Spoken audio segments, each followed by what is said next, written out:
You are listening to Proof Text, a Glossa House podcast exploring Scripture and all things related to it. New episodes are released daily. For more information, check out glossahouse.com and subscribe to our channels on Spotify and YouTube. Welcome and enjoy.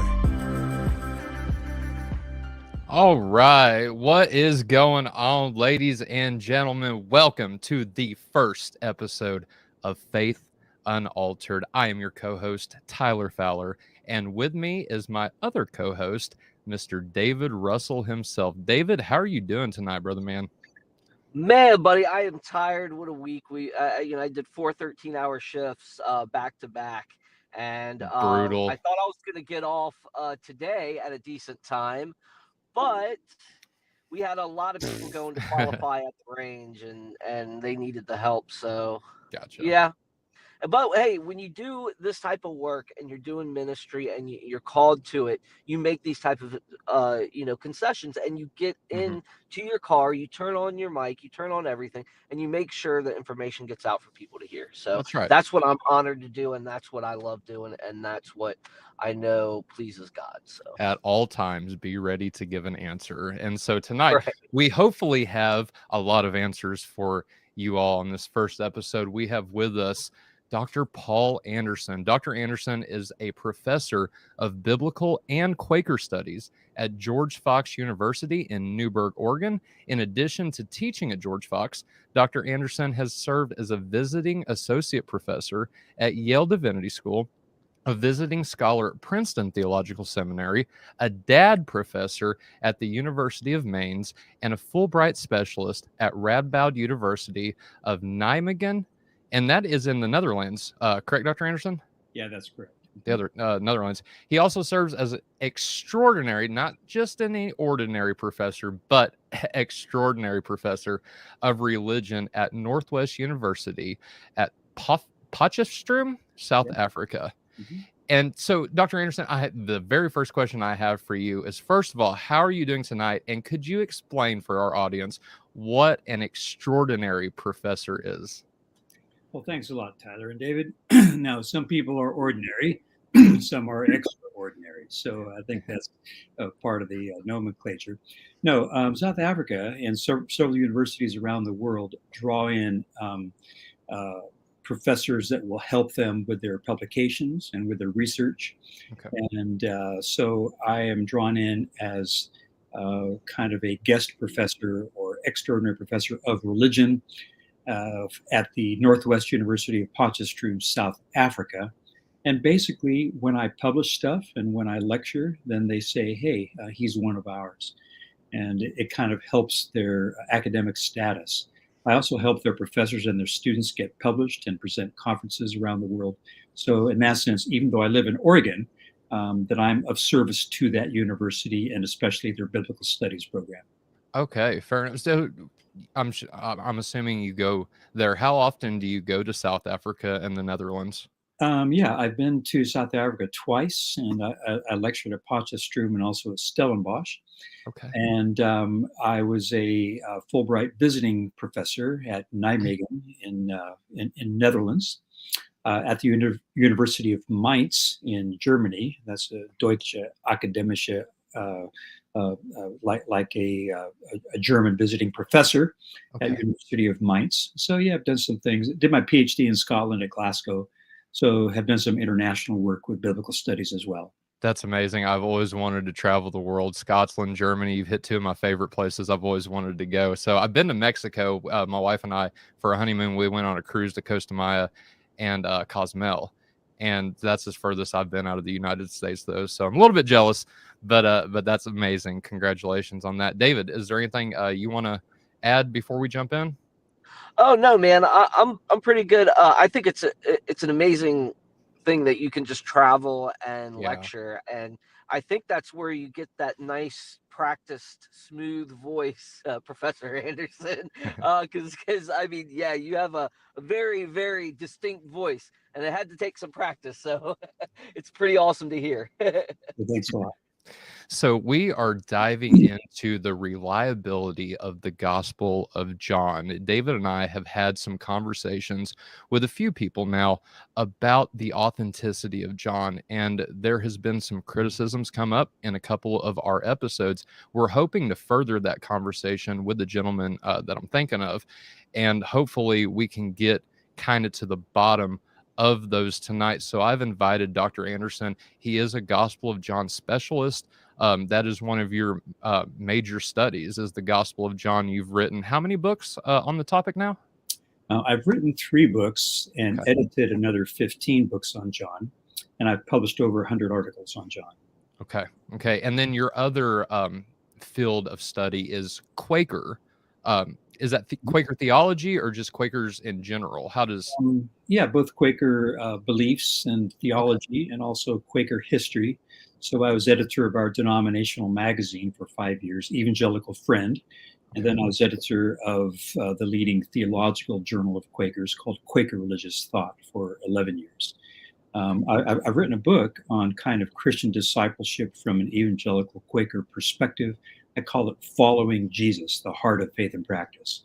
So that might be of interest to people who are a little less academically inclined, but just are interested in Christian discipleship.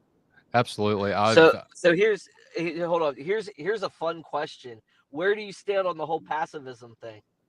Well, I think we should all follow Jesus, who was not only nonviolent, he was counter-violent. And if you look at Walter Wink's approach, turning the other cheek, he's not saying become doormat passivity, people letting abuse happen. He's saying there's always a third alternative. So anyway, that's the kind of thing that I've written. Nice. Right on. So David, do you just want to kind of take this away? And I know you have some questions. Well, your questions come first, my friend. So fair enough. We'll just keep to the order that you have, because I only wrote down my questions. I couldn't print them out. So I was having some issues at home with the printer, so I couldn't print them out at work either. So I got my questions here written out. So you can just go ahead and start, and then let me know when we're at 2D. Fair enough. So the first question I have, Dr. Anderson, what are some of the methods that you use personally for determining the Gospel of John's authenticity? Yeah. Well, thanks a lot. And, John is different from Matthew, Mark, and Luke, and it's highly theological. So you really do have some real historical problems. Let me give you some examples. So this is the unreliability of John, or at least questions that people have to address. Do you believe that Jesus spoke in parables? I do. Absolutely. Well, parables. So what do you do with that fact? How about this? Did he speak about the kingdom of God? I think historical Jesus did. But John has only 2 kingdom sayings, and they're in chapter 3 and also in chapter 18. But instead of illustrative, they're kind of pushing back. The kind of kingdom of God is this. It's not that. It's truth. It's not power to Pilate. Jesus talking parables about the kingdom. Well, John doesn't have that. Here's a converse way to think about it. The I am sayings of John, of Jesus and John, are some of the greatest sayings of Jesus in the New Testament. But they're only in John. If he really said those things, like I am the resurrection and the life, I am the way, the truth, and the life, I am the good shepherd, et cetera, how could they only be in John? I mean, why not in Matthew, Mark, and Luke? Although in Matthew and in John, you do have light of the world. But Matthew's Jesus says, you're the light of the world. John's Jesus says, I'm the light of the world. So those are problems with John's sayings. Or here's another one. How about the 5 miracles or so that are in John, but not in the Gospel of Mark? How about the raising of Lazarus? If Jesus really raised Lazarus from the dead, his greatest miracle in the New Testament, how could it only be in one gospel? If Mark would have known about it, he would have included it. And likewise, Matthew and Luke, who are using Mark. So these are real problems with John's historicity, as well as the water into wine and some of those other things. Here are a couple. How about Jesus doing miracles in Jerusalem? In Matthew, Mark, and Luke, Jesus only ministers up in Galilee and maybe on the way to Jerusalem. They're in Jericho. You have the healing of the lame man in John 5, and the healing of the blind man in John 9, But these are only in John. Although here's a little clue in Matthew 29 or Matthew 21:14. The miracles that Jesus did, the healings he did on the blind people and the lame people in the Jerusalem temple area. So that's kind of a veiled reference to miracles that are only in John. My goodness, does Matthew know of John? And so these are just some of those issues. Okay, now let me push it the other way. Sure. True or false? Jesus ministered only 1 year. Jesus went to Jerusalem only one time in his ministry, and then they killed him. Well, that's Matthew, Mark, and Luke. Right. So John has been going back and forth to Jerusalem at least 4 times, and he has 3 Passovers. It's a longer ministry. That seems more realistic than the synoptics. So along those lines, John seems more historical or more historically reliable. Now, John is also highly theological. John's story of Jesus begins with a worship hymn to Christ as the eternal word. Well, highly theological, but if John's Jesus don't even touch the ground, he knows what's going to happen to him and all this stuff, is John theology but not history? And so these are questions about whether John is historical. If it's so highly theological that the feet of Jesus don't even touch the ground in John, metaphorically speaking here, and these are real questions that people ask about whether John is historical or not. So over the last 2 centuries, maybe century and a half especially, critical, hard-nosed, skeptical scholars, as opposed to traditional scholars, have said, okay, if it's theological, it can't be historical. That's David Strauss in 1865. Okay. The Christ of faith and the Jesus of history, almost versus the Jesus of history. So if it's theological, it can't be historical. And therefore, you have to go with synoptics and not John. So the last 150 years of historical Jesus research, the first 3 quests for Jesus, have functioned programmatically to exclude the Gospel of John from the quest. Now, I'd be fine with that if John is only theology. But here's the problem. John has more mundane information, more archaeologically attested details than all the other Gospels put together, canonical and non-canonical. It's not my fault. It's there in the text. Right. You have like the 2 pools in Jerusalem, the pool of Bethzatha and also the pool of Siloam. And archaeologists in 2004 discovered a second pool of Siloam, which is a large wading pool, about 30 feet wide, long, and about 30 or 40 feet wide. And they even found Roman coins from the 1st century in the bottom. And so it's been covered over since the 1st century when Rome destroyed Jerusalem. So for Jesus in John 9 to say, go and wash in the pool of Siloam, that's the kind of thing that you would do if you wanted to become ritually pure, because blindness had marks of impurity in Jewish culture at the time. So that's the kind of realistic thing that Jesus really would have done. Just one more on the other pool, the pool of Bethzatha. There are 5 porticos there. Now, these are porches. Well, scholars for some time said, wait a minute. They did not have pentagons. They had rectangles.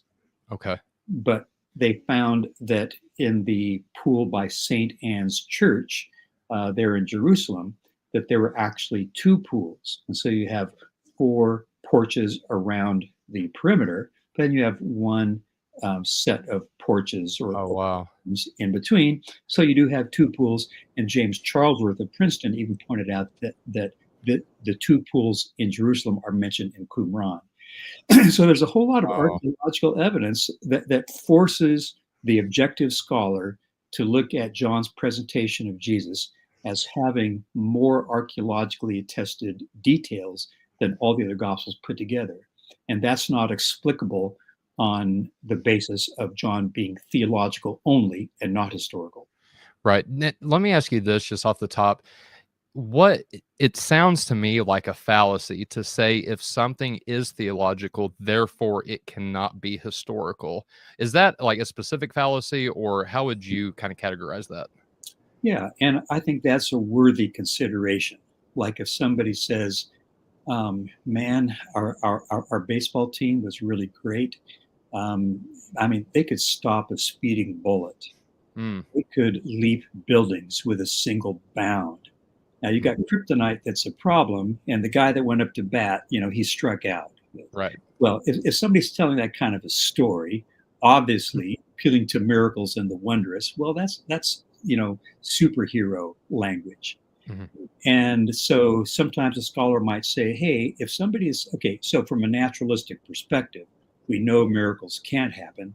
Mm-hmm. And if it's a miracle, we know it didn't happen. If it did happen, it's not a miracle. Okay, so that's David Hume's argumentation, back in the 18th century.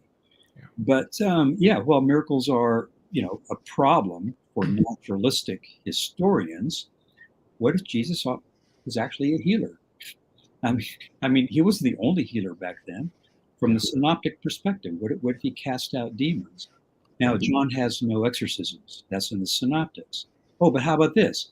Notice that in the Gospel of Luke, you have two disciples, you have a disciple that is bothered about exorcists. And he says, Lord, should we stop them because they are claiming to do this in your name?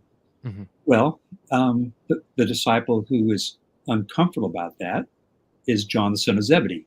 Okay, so, well, might that explain why the Gospel of John has no exorcisms?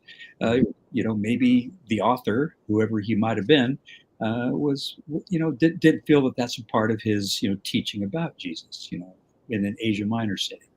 Gotcha. So I know in your book, Riddles of the Fourth Gospel, you go in depth into the theological, the historical, and the literary riddles. Yeah. And you can do a comparison on the one hand versus on the other hand, right?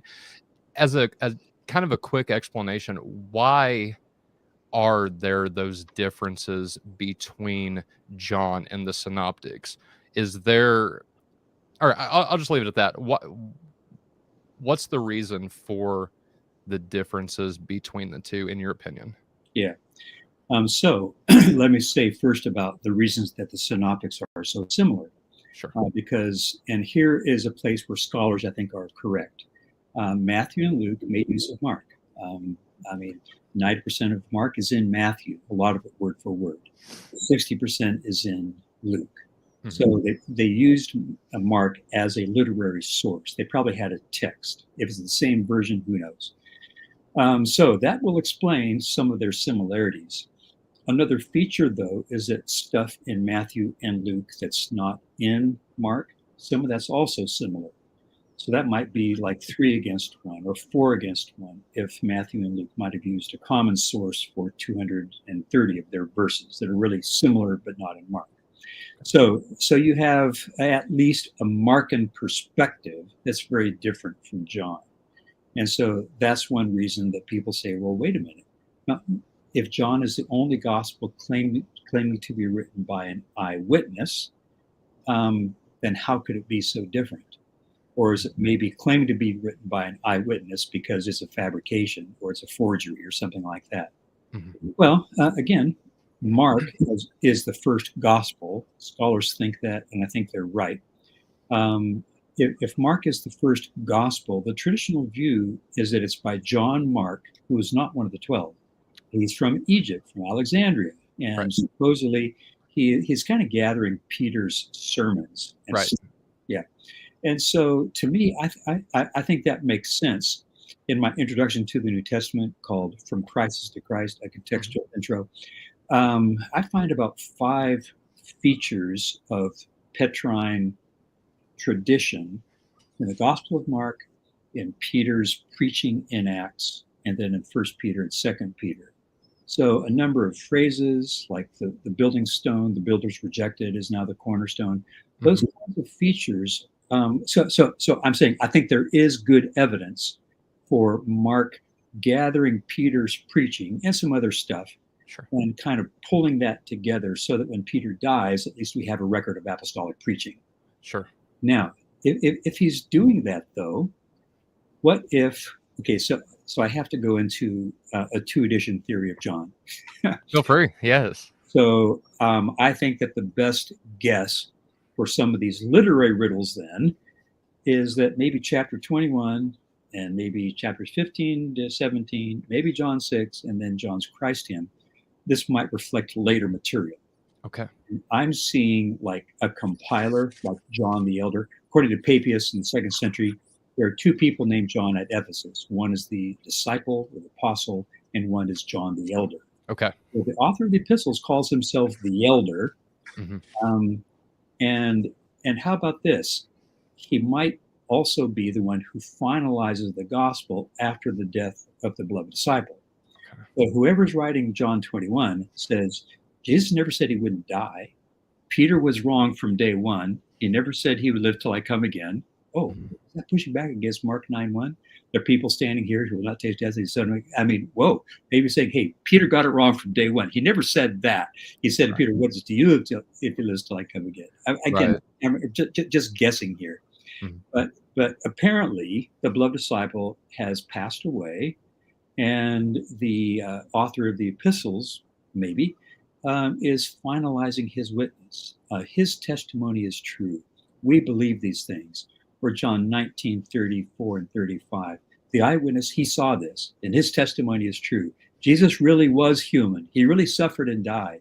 See, so that's going to push back against the Docetists in 1 John 4:1-3, that the antichrists are antichristic teachers or false teachers. They're teaching that Jesus didn't really suffer and die. Right. And if he didn't suffer, we don't have to suffer. It's okay to worship Caesar. It's okay to worship the beast. Okay, so it's okay to give in to Roman imperial cult. So that sort of thing is going on with the false teachers. They're teaching assimilation. So the last verse of 1 John 5, look, stay away from idols. That is the death-producing sin. And if you claim that God didn't say that, then you make God a liar, because the 2 commandments: no graven images, no other gods before you. So claiming to be without sin is not Gnostic perfectionism. It's saying it's okay to go to the festivals and celebrate 4th of July. No, Emperor's birthday. That's what it is. Emperor's birthday. Right. I'm sure 4th of July is fine. so that you have then the elder after the death of the beloved disciple, maybe around 98 or so around 100 AD. Then he finalizes it, and he adds the Christ hymn. Okay, so the beginning of John didn't begin with the eternal word. That's a confession, a community confession of believing in Christ that was added to the final edition. That's what people are confessing and believing in Jesus as the Christ. So Tyler, that's a mistake that scholars make. If they see John 1:1-5, well, that's the first stroke of the evangelist's quill. Therefore, the whole thing is cosmic, eternal, pre-existence, whatever. Therefore, Jesus is not even human. I say, no, the beginning was probably verse 6, like Mark. So starting with John the Baptist. John the Baptist, yeah. So, by the way, you're familiar with Mark. Okay, so maybe John has heard Mark performed in a meeting for worship. People are saying, hey, that's pretty good, but you need to write your own story. So get this. If John 6:21 and some other stuff is added later, then the first edition of John has 5 miracles, not 8 miracles. Right. So, and these are the 5 miracles that aren't in Mark. So here's number 1 and number 2 before Mark 1. Thank you very much. And here are 3, 4, and 5, and they're down in the south in Bethany and Jerusalem. So the first edition of John, I'm arguing, is different from Mark because it is an augmentation of Mark. Okay. And maybe also pushing back a little bit. So maybe it's saying the temple cleansing was early, not late. Or like, he did this along with John the Baptist. Jesus was as provocative as John was, and look how people turned against him. Right. Now that might also help us appreciate what Mark is doing. Mark has one visit to Jerusalem, and so Mark sticks all the Jerusalem stuff at the very end, including the temple incident, and of course they would arrest him after that. Although they don't arrest him until a few chapters later. Okay. Right. Of course, that would be offensive. So if John's narrative is operating more on chronological opinion, maybe even knowledge, than Mark is, then I might argue that John is more reliable chronologically than the synoptics and is less likely to have been invented. And so, yeah, so we have a 3-year ministry, 2 or more years of ministry, which is more realistic, to and from Jerusalem, like any observant Jew, instead of just one visit to Jerusalem. So thinking about John as an augmentation of Mark, and then pushing back as the second gospel, the second biography of Jesus, although it's not finalized yet. It's still a local document. Later stuff gets added. Sure. So that being the case, maybe he has a bit of pushback. Complementarity, but also a bit of dialectic, I'll call it, with those who are familiar with Mark. Okay. Yeah, I can definitely, since you fleshed that out, I can definitely see the complementary and, the aspects of that. And then even lining First John up, 1 John 1, I mean, we see all of the first person plurals. We beheld his, or we saw him, we touched him, all these we statements. It would make, it would make sense for a community, to be writing that. And then with the prologue, the gospel, John 1 through 18, right, lining that up with that community theory is very interesting. Now, David, I know you had some questions about this, so if you want to go ahead, we're at 2B now, sir. All right, we're at 2D. All right, 2D, yeah. So I mean, for me, it kind of, I see that, the Gospel of John, I think that prologue fits, though, from what I've seen. I was going to ask, I mean, could it be that the prologue fits with the text, and could it be original, meaning that with Jesus revealing who he is throughout, especially in Isaiah, like the high Christology part of it, like John 12, 41, and then Thomas's confession. Couldn't it be that it is the intent of a single author, like John Gill states, where he says it brings the reader full circle? Thank you, David. It certainly does that, and certainly does that when John is finalized. So we don't have any text evidence that a first edition is out there. And whoever finalized it, it makes sense as it stands. So the guess that I'm making, though, is that the Christ hymn, so if you take out verses 6 to 8 and then verse 15 and see these as going into verse 19. So John the Baptist, are you the Messiah? No, I'm not. Jesus is.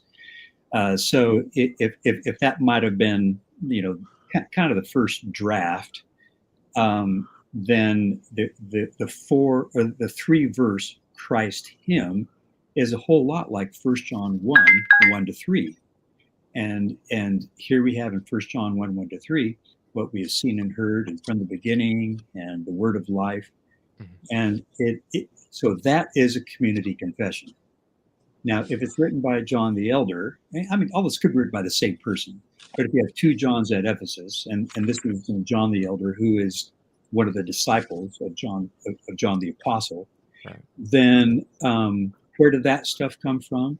It comes from hearing John the Apostle preach. Okay, and so the first paragraph of 1 John the Epistle comes from a community confession, a community response to hearing John the Apostle preach. Now, here's what I'm guessing, and I may totally be wrong, but I think there's some evidence for this. I think that might be also the way that the Gospels Christ hymn emerged, that it reflects a community confession that in hearing John the Apostle preach, they're saying, yeah, we believe this stuff. We believe this. In the beginning was the Word. The Word with God. The Word was God. Whoa, we believe this. And so if the elder also is aware of the birth narratives in Matthew and Luke, where you have a virgin birth and Jesus as Son of God kind of a thing, well, this becomes kind of the divinity and humanity of Jesus as a confession. And so whenever and however it happened, it certainly functions to draw the hearer or reader of the narrative into an experiential encounter with the subject of the narrative. Jesus himself. Yeah, it's preparing people experientially to be open to the story.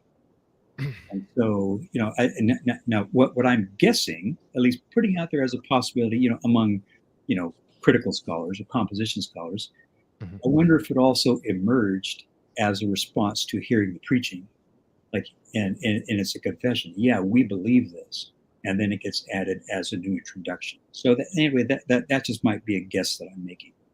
Okay. Yeah, it's definitely interesting, and I guess we could play at that for a while, Yeah.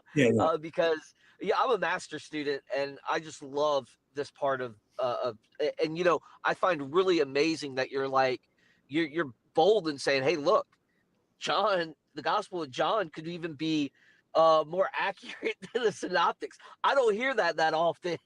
As a matter of fact, I hear quite the opposite. People say you should stick with the Synoptics more than John, and I'm always on the same path, saying no, John is very historical, and that was one of the areas I studied when Tyler was telling you about the people we were talking to, Yeah. and that's one of the areas I dived really into, was the historicity of John, and with your view, I kind of wonder how it meshes with the early church fathers and early attestations, such as the Moratorium fragment, where it says that that John was writing later, and he was influenced by he was Andrew was involved, and you have that word order, and then you have Papias also saying that it was an orderly account, just like Matthew was.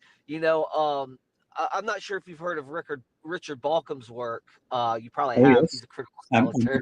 Richard's a good friend of mine, and I've published his work in some of our John Jesuit history work. Yeah, I think he does an amazing job at pulling some of those things together. And that's another thing I was going to ask you, and then I'll let you take it from there. With your idea of it being a second person writing the end, I was going to ask you, and it was just off the top of my head because it just clicked. So it said I put, could it John 21:34 be a case of direct autopsy? How do you square it in other cases throughout the Gospel of John? Well, let me talk about Richard's view, and I had a 2-hour conversation with him at St. Andrews after a conference a few years ago. Now Richard doesn't believe that John the Apostle had anything to do with the Gospel of John. He thinks he does describe to John the Elder. Yeah. It's all John the Elder, and and so does Martin Hengel, with whom I studied, or I met with him twice in Tübingen as I was doing my work. Hengel and Bauckham and many scholars say the one thing we know is that John the Apostle could have done nothing to do with the Gospel of John because he died early. Now, the basis for which they make that claim is an essay in 1888 by Carl de Boer, which argues that James and John died early. And this leads to the early death of John hypothesis. Now, this is cited by Philip of Sides, Philip Sidetes, and also George Hamartalos, 9th century, and Philip is 5th century. My mistake, though, okay, so they say that John and James suffered martyrdom. And we know that James died in 44 AD in Jerusalem. Therefore, if John and James died at the same time, 44 AD, there's no way that John could have written the gospel that bears his name. So we need to get over that. And that leads to theories, maybe Lazarus was the beloved disciple. Jesus loved Lazarus. Oh, now wait a minute. Jesus loved Mary and Martha too. Oh, maybe 2-1. Maybe it's a woman. Okay. Or James, it gets far afield. Yeah, I know what you're saying. James Charles say, well, maybe it's Thomas. Or Raymond Brown even said, well, maybe it's an eyewitness who wasn't one of the 12, like maybe John the Elder. Yeah. My mistake is that I actually looked up what Philip and George wrote. And they don't say that. They don't say they died at the same time. They say John and James suffered martyrdom. Now, that's simply based on Mark 10:38-39. Are you willing to drink my cup and be baptized in my baptism? We are, then you shall be. Now, you also have Assyrian martyrology, which in the 4th century suggests that James and John, the death of their martyrology is celebrated on the same Sunday. And so that might have, been a part of the association. But when I actually read Philip's work and George's work, they don't say that John died early. They don't say they died at the same time. And they both claim that John the Apostle died after Domitian, after 96 AD. They both claim, and that he died in Ephesus. So George and Philip did not believe in the early death of John. But that's one of the main reasons that Richard and Martin and others have said, well, because it's, kind of against tradition, then it probably wasn't made up. So it must be historical. Okay. And I'm saying they never said that. They never believed that. So I wonder why there's such a gap, though, with our modern scholarship, with the scholarship of the past. I mean, we have a rich tradition of even Ignatius calling Jesus the Word, and Papias telling us that John wrote his own gospel, and all this stuff from even the Moratorium fragment in chapter 4. We have a rich tradition. Why do we seem to try to abandon that? Well, critical scholars make a living out of disagreeing with other people. And that's true. And kind of an arrogance of criticism, which is to say, if you're criticizing tradition, you're a real scholar. And I'm happy to criticize tradition, but I'm also happy to criticize criticism. So the approach that I take in my intro to the New Testament, I call it second criticality. It's not just second naivete, where you come back, having embraced criticism. Oh, you can appreciate some things of tradition. I think you have to have second criticality, where you criticize criticism as well as tradition. Absolutely. Now, let me pick up on Papias. Okay, so this is Eusebius Church History, Volume 3, 39. Notice that he cites the elder. He does. It's John the Elder that he's citing. Okay. And it's 3 opinions about Mark. First of all, it's pretty good, but it's in the wrong. It's Peter's preaching. It's pretty good, but it's in the wrong order.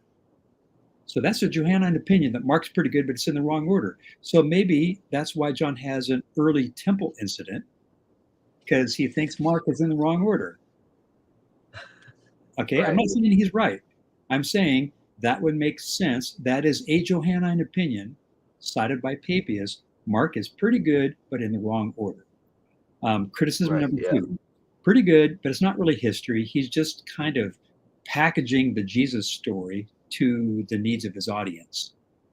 So if he's dealing with martyrdom and that kind of thing in Rome, well, he's packaging it. Now that's a Johannine opinion. It's a Johannine criticism, which then serves as license. If Mark's going to paraphrase Peter, then we can paraphrase too. So we'll add some I am sayings, which is what we think Jesus means to us. So it's not that Jesus said all the I am sayings, but rather it's, Johannine paraphrasing, because we believe he's the resurrection and the life and that kind of thing. So that's critique as license. The third criticism is this. Mark has a bunch of duplications, but he made no mistake. He was just trying to be conservative. He tried to leave nothing out. Well, how about 2 feedings? How about 2 sea crossings? How about some similar parables and stuff? So that's a criticism of duplication in Mark. So why is John different from Mark? Because John doesn't want to duplicate Mark. So John is different on purpose. So those 3 critiques of Mark actually cohere exactly with the phenomenology of John's narrative. And that's why John is different. It's an augmentation and a bit of pushback to Mark as, I think, the second gospel eventually, and then later on the 4th gospel. Right. And I would agree with it being, that John writes very specifically, very differently. And I think it is on purpose. And I don't know why that's such a hard stretch for people to grasp onto. But here's a fun question. Yeah. Because I've heard some interviews with you, and I think you may, and you could correct me if I'm wrong, take the historical consensus view here on Domitian and John 20:28. But I don't know if you specifically do. But I also have heard other historians that say that Domitian used that same type of language, right? Yeah. But my question is, could it have been Domitian that took it from the Christians? I mean, he did have a unique investment in their persecution.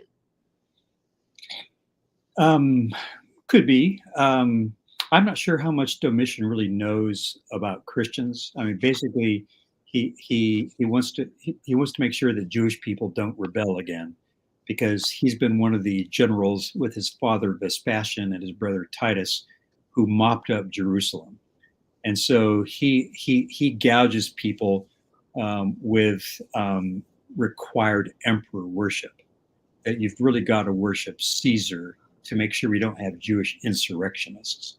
And so he really does require, public demonstration of loyalty to Rome, although the Jews don't have to do that. They have the fiscus Judaicus, the tax against the Jews. Now his father Vespasian developed that in 70 AD, so that Jews don't have to worship Caesar. Fine, you're your own monotheists, whatever, but you do have to pay 2 drachmas to the temple of Jupiter in Rome. Okay, and get this: 2 drachmas is the temple tax that Jewish people in the diaspora would have to pay to Jerusalem. So after destroying the temple in Jerusalem, then the fiscus Judaicus functioned to require all Jewish people to now worship Jupiter with a tithe tax. And so what Domitian does is to add to that, yes, and we want to hear you say Caesar is Lord as well. And so that's the kind of thing that goes on, for a couple of centuries almost. Let me just pick up on that a little bit. So you also have the correspondence between Pliny and Trajan. This would be around 110 or maybe 112 AD. So it's about 20 years after the writings of John are put together. Anyway, Pliny, who's the governor of northern Turkey, Bithynia, he writes to Emperor Trajan, and he says, should I keep killing Christians? Should I put these 2 women to death? I've already tortured them, and they will not reverence your idol, and they won't deny Christ. I've warned them of capital punishment unless they live into our requirement.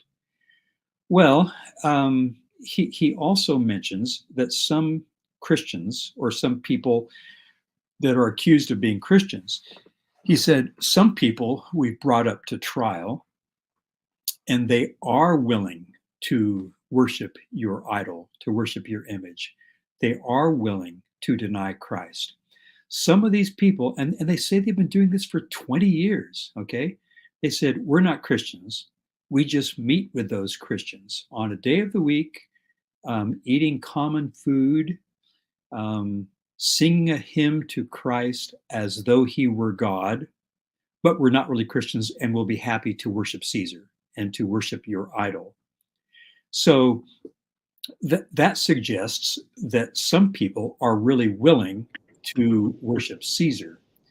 And what Pliny says to Emperor Trajan, he says, we know these people can't be Christians. They're innocent of the crime of bearing the name Christian. Okay. And so you've got people who are denying Christ in the face of Domitian's reign, and also later on during Trajan's reign. And what Trajan says then to Pliny is to say, okay, don't be following up on lists of names and tracking people down. Don't hunt out Christians. But if you bring them up, and if they refuse to worship Caesar, if they refuse to deny Christ, you have to kill them. It's the law. And so I think that's what's going on.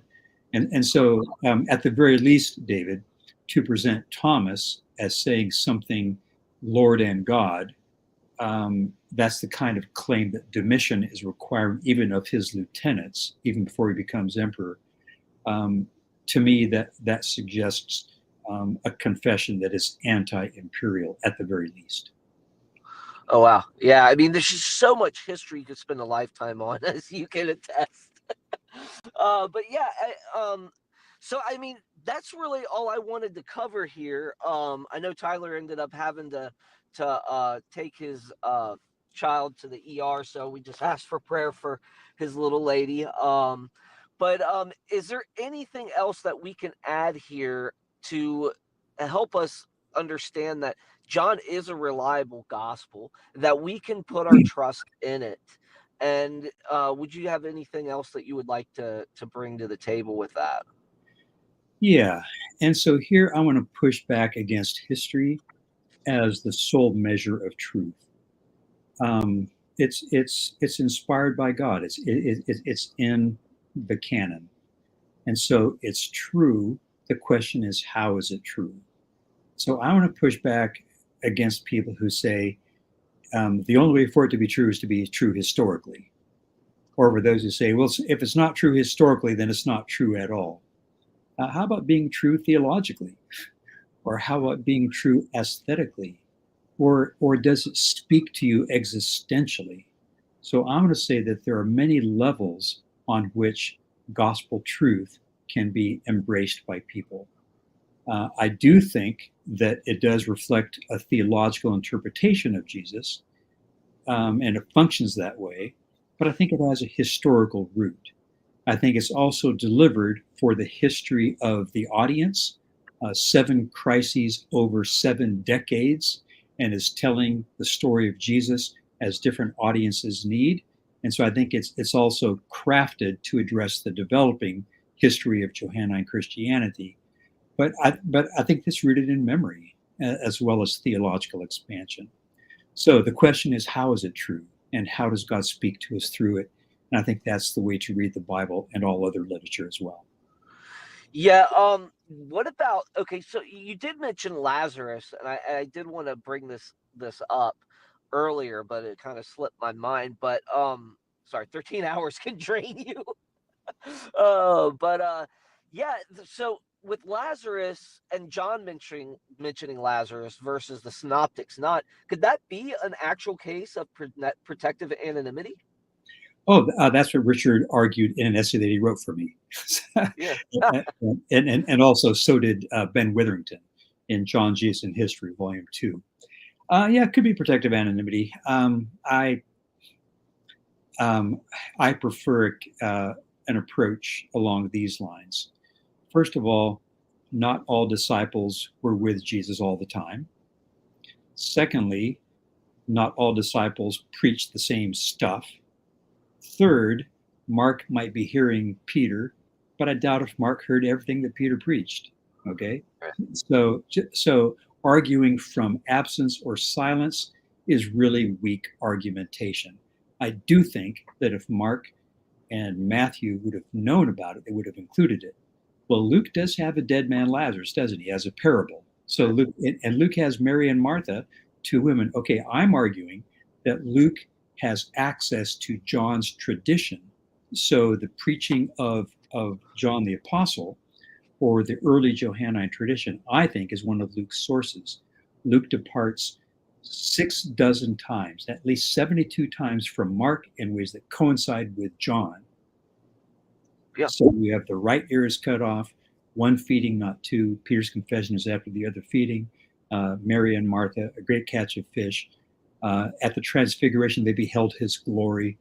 Satan enters Judas. So you have all these Johannine details that are in Luke. And when Luke introduces his narrative, what I received from eyewitnesses and servants of the Logos, servants of the Word, he's saying, thank you, Johannine tradition, and Mark also for this stuff. And get this, I'll just close with one more detail. Scholars have argued that Irenaeus has a confusion of John's, and therefore 180 is the first time that John the Apostle is mentioned as the author of the Gospel of John. As you're describing the Muratorian fragment, it's probably finalized in the 4th century, but it's talking about 2nd century people. Yeah. And that really seems like a memory of people hearing Mark and say, "Hey, John, write your own story." Okay, that seems to be what has happened here. But in just looking everything up, I found an overlooked clue, an overlooked first century clue to John's apostolic authorship. Would you like to know what it is? What is that? In Acts 4:19 and 20, Peter and John speak. But it's not a chorus, it's a composite statement. It's two quotations. The first one is Petrine. We must obey God rather than man. And Peter says something similar in Acts 5:29 and 11:17. Okay, so Petrine rhetoric. Did the historical Peter say that? Who knows? But it's presented as the kind of thing that Peter would have said. Also, it's kind of a power reference, building on Plato and stuff. But the next statement is this. What does it sound like? We cannot help but proclaim or speak about what we have seen and heard. That is a Johannine cliche associated with John the Apostle, not John the Elder. And the closest reference to that is 1 John 1:3. What we have seen and heard from the beginning, we proclaim the Son to you, the word of life. And John 3:32, Jesus proclaims what he has seen and heard from the Father. So there is a late first century clue to John the Apostle being connected with the Johannine tradition. And that approximates a fact. Yep. Yeah, and it's so interesting. And I love how you're drawing that Johannine tradition all the way back, because there's something that I noticed in my studies of this myself, was that I saw Johannine theology all throughout the early church. Yeah. Like I see the Philippians chapter 2, it kind of reminds me like Paul says some things that seem Johannine, and it's like, Paul's theology seems close to John's. And then I see that Irenaeus and all the early pre-Nicene fathers, they quote 96% of his gospel. Yeah. Which is more than any of the synoptics. Yeah. And it was like a light bulb. It's like this Johannine tradition. John was an evangelist, and his theology was wide, and it was spread, and people, and it makes sense because we know more about his early disciples than we do almost anybody else. And just because he's called the theologian, it doesn't mean that he wasn't the historian. Right. Absolutely. I totally agree. And I think, I can't wait to read your material because this is just such a fascinating. John has always been like my go-to, my favorite. So it's just a fascinating story and fascinating gospels. I really appreciate you coming on today with us. Yeah, you bet. Just one little advertisement. Absolutely. I've just edited a huge collection on archaeology in John. And I have literally drawn together the leading archaeologists in the world to write essays on archaeology in John. That's coming out next year at Erdman's. And then my book, as a companion volume, will be Jesus in Johannine Perspective, A Fourth Quest for Jesus. So I'm challenging 150 years of critical scholarship. The first three quests for Jesus have programmatically excluded John. I think we need a fourth quest, which includes everything, including the Gospel of John. Awesome. And can you just give us, do you have a website that people can reach you at, or anywhere that people can look into your material and where they can find it? Yeah. Just look at my academia page and just Google me. Look at my Amazon page. But I've got over 200 articles on my academia page. Awesome. Well, guys, you heard it from Dr. Anderson himself. Again, Dr. Anderson, we're so happy that you decided to come on here and just talk about John. I could actually talk to you about this for hours.